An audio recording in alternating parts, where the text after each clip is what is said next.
Hi my dear friends, வணக்கம். நான் Joy. 90 நாட்களில் இத்தாலி படிக்கிறதுக்கான வீடியோ சீரிஸின் 25வது பாகம் இது. ஓகே, சம்டைம் அந்த டைம் லைன் வந்து கொஞ்சம் மிஸ் ஆகுது. எக்ஸாக்டா என்ன டைமுக்குன்னு சொல்லி வீடியோ கொடுக்க முடியல. So I am so sorry. Anyhow, உங்களுக்கு வீடியோ கட்டாயம் வந்து கொண்டே இருக்கும். பாகமா கிட்டத்தட்ட 90 பாகம் ஆக குறைஞ்சது 90 பாகமாவது வரும். ஸோ தொடர்ந்து என்னோட இணைந்துருங்க.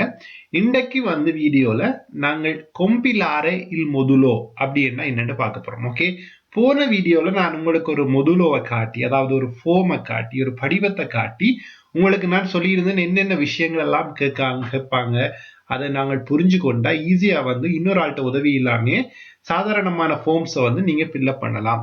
ஓகே, ஸோ சில விஷயங்கள் ஒரு அளவுக்கு மேலதிகமா டிஃபிகல்ட்டான ஃபார்ம்ஸை வந்து ஃபில்அப் பண்ணிக்கல சம்டைம் இன்னொரு உதவி இப்போ உங்களுக்கு தேவைப்படலாம்.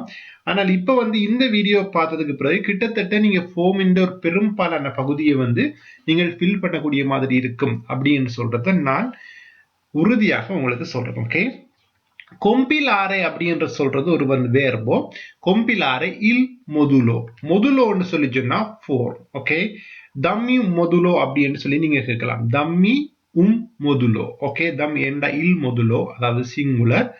ஓகே, தம்மி மொதுலோ. ஓகே, படிவத்தை நிரப்புதல் அப்படின்னா என்னன்னு பார்க்கலாம். ஓகே, சோ படிவத்தை நிரப்புறதுக்கு உங்களுக்கு என்ன தேவைன்னு சொல்லி சொன்னா அதுல கேட்கப்படுகிற விஷயங்கள் அந்த வார்த்தைகளினுடைய அர்த்தம் தெரிந்திருந்தாலே போதுமானது. ஓகே, உங்களுடைய பெயர் என்ன அப்படின்னு சொல்லி முதல்ல எப்படி கேட்பாங்க அப்படியான விஷயங்கள். ஓகே, உங்களுடைய அப்பான்ற பேர் என்ன, அம்மான்ற பேர் என்ன, எங்க பிறந்த நீங்க, உங்களுடைய அட்ரஸ் என்ன அப்படியான விஷயங்கள். ஓகேவா? ஸோ நாங்கள் ஏற்கனவே முதல் வீடியோல பார்த்துட்டோம். அது வந்து ஜஸ்ட் ஒரு ஃபார்ம், ஒரு மொதுலோ இருந்தாலும் இது வந்து நான் உங்களுக்கு ஸ்லைடா ஸ்பெஷலா எக்ஸாக்டா ஒரு விஷயத்தை மட்டும் பாயிண்ட் பண்ணி சொல்ல போறேன். அது உங்களுக்கு இலகுவாக இருக்கும் படிக்கிறதுக்கு. ஓகே, சோ முத்திரை என்றது எல்லா ஃபார்முக்கு வந்து இத்தாலியில வந்து ஒரு முக்கியமான விஷயம். என்னன்னு சொல்லிச்சுன்னா இத்தாலியில ஸ்ரீலங்கா மாதிரி எல்லா விஷயத்தையும் முத்திரை அடிச்சு ஸ்டாம்ப் பண்ணி போட்டு தான் இருப்பாங்க. ஓகே, சோ ஸ்டாம்ப் பண்றது முத்திரை அப்படின்றத முத்திரையை வந்து இத்தாலியில எப்படி சொல்றது, மார்க்கா தா பொல்லோ. ஓகே, மார்க்கா தா பொல்லோ அப்படின்னு சொல்லுவாங்க. ஓகே, ஸோ மார்க்கா தா பொல்லோ உதாரணத்துக்கு 14 ரூபா சொச்சம் 14 யூரோ அப்படின்னு இருக்கும். ஓகே, ஸோ மார்க்கா தா பொல்லோ இது வந்து நான் உங்களுக்கு ஏற்கனவே சொல்லிட்டேன். ஓகே, ரெண்டாவது பாத்தீங்கன்னு சொல்லிச்சுன்னா இந்த குழப்பத்திலிருந்து நீங்க வெளியில வாங்க. இல் கொன்யோமே. கொன்யோமே என்று சொல்லி சொன்னா நான் ஆர்டிகல் போட்டுக்கிறேன் உங்களுக்கு ஈஸியா இருக்கணும்ன்றதுக்காக. கொன்யோமே அப்படின்னு சொல்லி சொன்னா இல் கொன்யோமே என்று சொல்லி சொன்னா குவாலே ஏ இல் துவோ கொன்யோமே அப்படின்னு சொல்லி கேட்பாங்க. ஓகே, எது உன்னுடைய குடும்ப பெயர் அல்லது சர்நேம் அல்லது முதற் பெயர், எப்படி வேணும்னாலும் நீங்க வச்சுக்கொள்ளுங்க. ஓகே, தமிழர்கள்ட்ட வந்து முதற் பெயர் குடும்ப பெயர் வழக்கம் குறைவு இல்லை அப்படின்னு நான் நினைக்கிறேன். மேபி இருந்திருக்கலாம், ஆனால் குறைவு. ஓகே, ஸோ இவங்க மாதிரி இல்லை நாங்க. ஸோ நாங்கள் அப்பாண்ட பெரிய வைக்கிறபடியால உங்கள்கிட்ட அது இல்லை. ஓகே, குடும்ப பெயர் இல் கொன்யோமே. ஓகே, அடுத்தது வந்து பாத்தீங்கன்னு சொல்லிச்சுன்னா இல் நோமே. நோமே என்று சொல்லி சொன்னா பெயர் உங்களுக்கு தெரியும். சோ உங்களோட நோமே என்னன்னு கேட்டா கீழே வந்து நீங்க உங்களுடைய பெயரை எழுதலாம். அடுத்தது வந்து டொமிச்சீலியோ அப்படின்னு சொல்றது. ஓகே, கொன்சேனியா ஆ டொமிச்சீலியோ அப்படின்னு சொல்லி இருக்கும் பிட்சா கடையில எல்லாம் போய் பாத்தீங்கன்னா, அதாவது நீங்கள் வதிக்கிற இடத்துல, நீங்க உறைவிடத்துல நீங்க எங்க இருக்கிறீங்களோ அந்த இடத்தை தான் டொமிச்சீலியோன்னு சொல்றது. ஓகே, ரெசிடென்ஸாவுக்கும் டொமிச்சீலியோவுக்கும் வித்தியாசம் இருக்குது. ஓகே, ரெசிடென்ஸ்ன்றது உங்களோட நிரந்தர வதிப்பிடம், டொமிச்சீலியோன்றது நீங்கள் தற்காலிக வதிப்பிடம் அப்படின்னு கூட சொல்லலாம். ஓகே, அடுத்தது வந்து பாத்தீங்கன்னு சொல்லிச்சுன்னா கொமூனே. ஓகே, இல் கொமூனேன்னு சொல்லிச்சுன்னா உங்களுக்கு தெரியும் கொமூனே எங்க இருக்குது, எங்கேயாவது ஒரு இடத்துல வந்து கொமூனே இருக்கும். அதாவது உங்களுடைய சிட்டில வந்து கட்டாயம் ஒரு நகராட்சி மையம் இருக்கும், அதை சொல்லுவாங்க கொமூனே. ஓகே, அல்லோரா எப்படி கேட்பாங்கன்னு சொல்லிச்சுன்னா உதாரணத்துக்கு எங்க பிறந்த நீங்க, எந்த கொமூனைக்கு உள்ள பிறந்த, எந்த நகராட்சி மையத்துக்குள்ள நீங்க பிறந்தீங்க, நான் போன வீடியோல காட்டின மாதிரி. ஓகே, கொமூனே தி நாசித்தா அப்படின்னு சொல்லிச்சோம்னா நீங்கள் வந்து எங்க இருக்கிறீங்களோ அங்க கொடுக்கலாம். உதாரணத்துக்கு நான் இருக்கிற கொமூனே ரெஜியோ எமிலியா. Okay, perfect. அடுத்தது வந்து la carta di soggiorno. Okay, செஜோர்னோ இல்ல சொஜோர்னோ. ஓகே, la carta di soggiornoன்னு சொல்லிச்சோம்னா வளமையான உங்களோட குடியிருப்பு அட்டை. ஓகே, அது வந்து எல்லாருக்குமே இருக்கக்கூடிய ஒரு டாக்குமெண்ட். ஓகே, அது உங்களுக்கு தெரியும். அடுத்தது வந்து பாத்தீங்கன்னு சொல்லிச்சுன்னா la data. Okay, la data di நல்லா போட எழுதுற இடம் பெருசாகணுங்கிறதுக்காக தாத்தா தி என்று சொல்லி ஒரு விஷயம் தொடங்கிச்சிருந்தா ஏதோ ஒரு திகதி பின்னுக்கு வாரது என்ன, அதாவது எங்களுக்கு தமிழ்ல முன்னுக்கு வரும் பிறந்த தேதி, தேதி பிறந்தது என்று நாங்க சொல்றது இல்ல, பிறந்த தேதி இங்க வந்து தேதி பிறந்தது அப்படின்னு சொல்றாங்க. Okay, la data di nascita, data di rilascio del documento, la data di scadenza, la data di prima rilascio, அதாவது முதல் தடவை இப்ப உங்களுக்கு வந்து தந்தது அப்படியான விஷயங்களை வந்து எழுதுவாங்க. Okay, so la data di பின்னுக்கு வர விஷயம். ஓகே, ஒரு பெயர்ச்சொல். அடுத்தது வந்து பாத்தீங்கன்னு சொல்லிச்சுன்னா il passaporto, பாஸ்போர்ட்டோ அப்படின்னு நீங்க சொல்றது, passaporto இடையில பாருங்க ஒரு ஆ இருக்குது.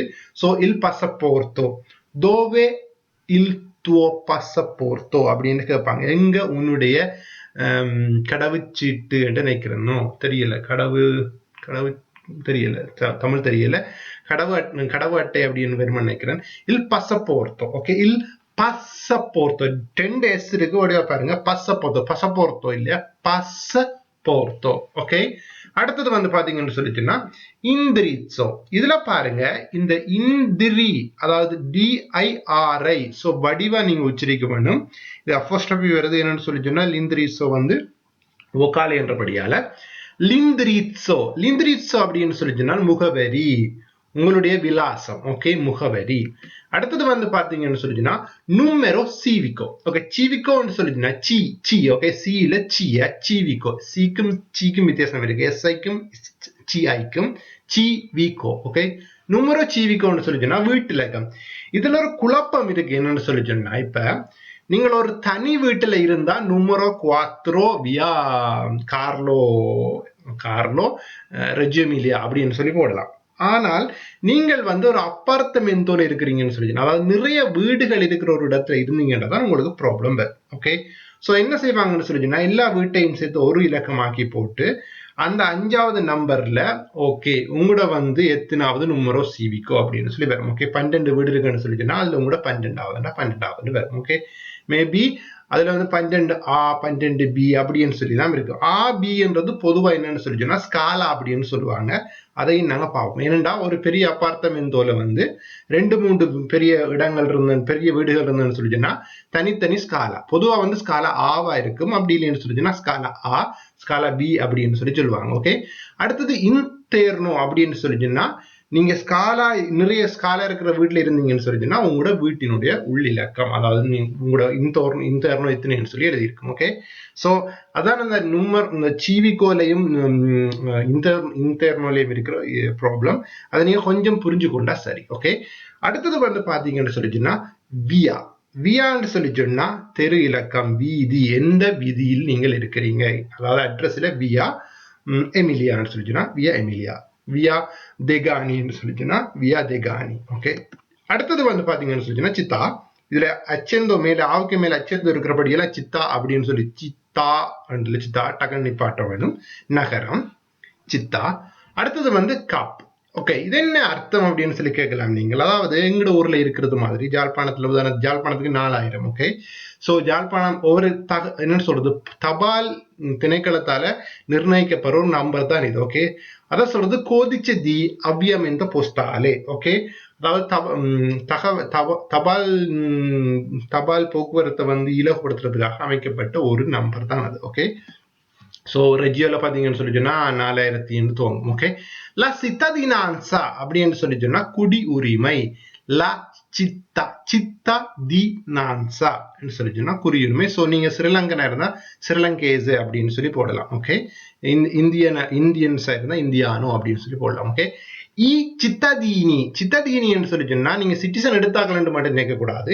சித்தாதீனின்னு சொல்லி சொன்னா குடிமக்கள், அங்க இருக்கிற ஆக்கள். ஓகே, அடுத்தது வந்து லா புரோவின்சான்னு சொல்லிச்சுன்னா மாகாணம். ஓகே, உதாரணத்துக்கு நான் இருக்கிற புரோவின்சா வந்து Reggio Emilia, so Emilia Romagna, provincia Varese, provincia Como அப்படின்னு சொல்லி கணக்கு இருக்கு. ஓகே, கோமோ ப்ரொவின்சாவோ தெரியாதா, ஐ டோன்ட் நோ, நான் சொல்றேன். ஓகே, அடுத்தது ஃபைனலா லா ஃபீர்மான்னு சொல்லி சொன்னா கையொப்பம். லா மியா ஃபீர்மான்னு சொல்லிச்சுன்னா என்னுடைய கையொப்பம். ஃபீர்மா, லா ஃபீர்மா. ஓகே, லா ஃபீர்மா. எவ்வளவு வந்தால் ஒரு முக்கியமான விஷயங்கள். இதை விட நிறைய விஷயங்கள் இன்னும் நிறைய இருக்கு ஃபார்முலா சொல்றதுக்கு. ஸோ ஏழுமண்டா இன்னொரு வீடியோ கூட உங்களுக்கு செய்கிறேன். எனக்கு கமெண்ட் பண்ணுங்க, ஷேர் பண்ணுங்க அண்ட் லைக் பண்ணுங்க. Thank you very much.